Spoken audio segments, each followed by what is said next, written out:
రాహుల్ గాంధీ చెప్పిన అవ్వ స్టోరీ చూసారా మీరు?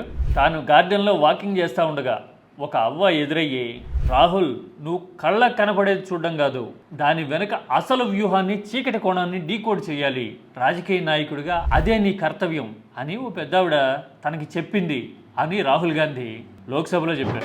She said to me that listen Rahul, I want you to be able to see in the dark. చూశారు కదా, delimitation, మహిళా రిజర్వేషన్ బిల్లుల వెనుక రాజకీయంగా పట్టు బిగించేందుకు, అసలు ఎలక్టోరల్ వ్యవస్థనే గుప్పిట పట్టేందుకు మోడీ వ్యూహాత్మకంగా అడిగేశారని, అలాంటి ప్రయత్నాన్ని తిప్పికొట్టాము అని చెప్పడానికి ఇలాగా రాహుల్ గాంధీ ఈ ఎగ్జాంపుల్ని కోట్ చేశారు.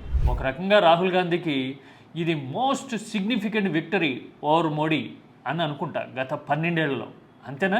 తొలిసారిగా రాహుల్ గాంధీ మోడీ వ్యూహాల మీద, బీజేపీ మీద కాంప్రహెన్సివ్గా పైచేయి సాధించారా? ఎలా చూస్తారు మీరైతే? ఏమంటారు?